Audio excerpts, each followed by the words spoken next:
Hi guys! Today, I decided na mag-vlog kasi it's a special one since it's a year after I competed in my first natural bodybuilding competition.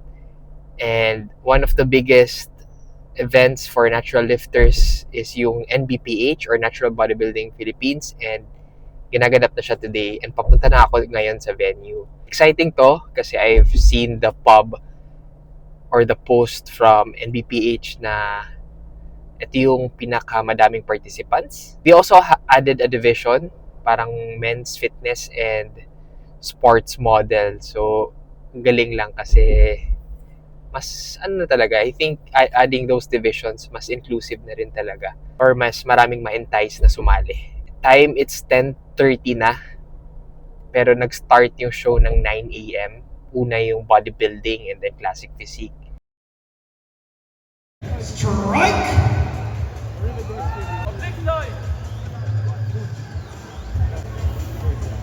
And relax.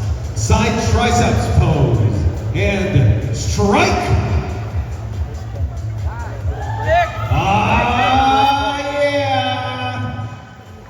And relax, face to the back, turn around, and show us once more your back double bicep, and strike!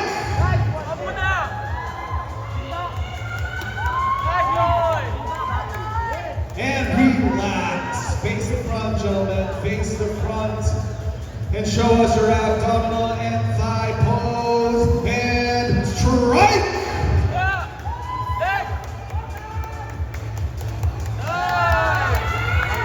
And relax. And once again, let's do your favorite classic pose. And strike! Show us some love, ladies and gentlemen!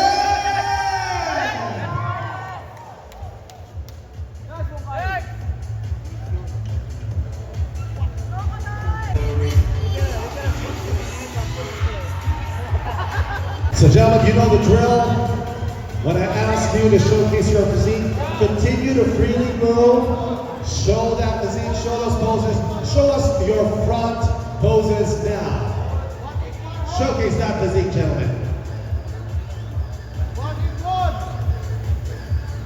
Continue to move, gentlemen, as the judges take a good look at your physiques.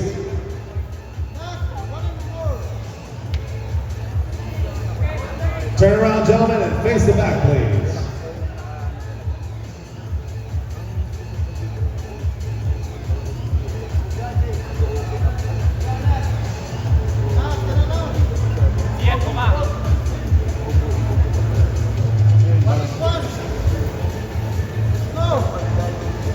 Face the front, gentlemen.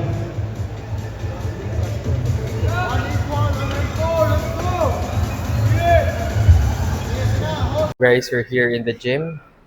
Leg day tayo today. First exercise would be 2 sets of machine hip abduction, then 2 sets of seated hamstring curl, 1 set of Romanian deadlift, 1 set of Smith Bulgarian split squat, and then 2 sets of leg extension.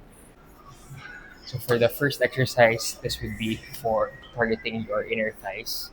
So what you want to do with this machine is to set it up that wherein you can open up as much as comfortably as you can to stretch out the adductors or inner thighs. So in bodybuilding, in terms of leg width, very important to have that thick.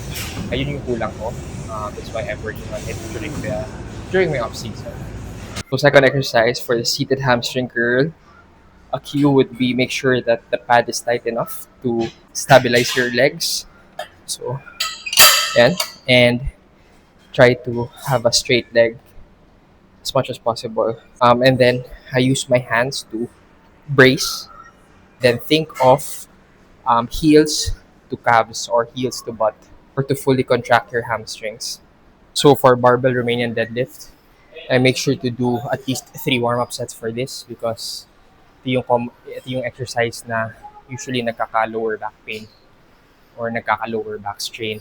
So I usually do 50% of the weight of my working weight for 8 reps, and then 75% for 5 reps, 85% for 3 reps, and then if feeling ko kulang pa, around 1 rep for 90% of weight, 90% of the weight. Another thing is make sure to use lifting strap for your RDS because your legs are way stronger than your forearms. So you want the legs to be the limiting factor instead of your grip. Um, and to target the hamstrings more, make sure to just keep a soft knee bend, and don't let your knees move forward, and focus on pushing your hips back. So instead of doing the Smith machine, since taken siya, I just do an assisted version of the Bulgarian split squat. Ayan, so I'll just make sure na I won't use the other arm to help me lift the weight up. So ginagamit ko lang siya for more stability. So yan, it's very important kasi for muscle building na you pick the exercises na it's more stable so that you can output more force or you can focus on the target muscle. Well, you don't have to do it for every exercise, pero I would say most of the exercises dapat ganun. Okay?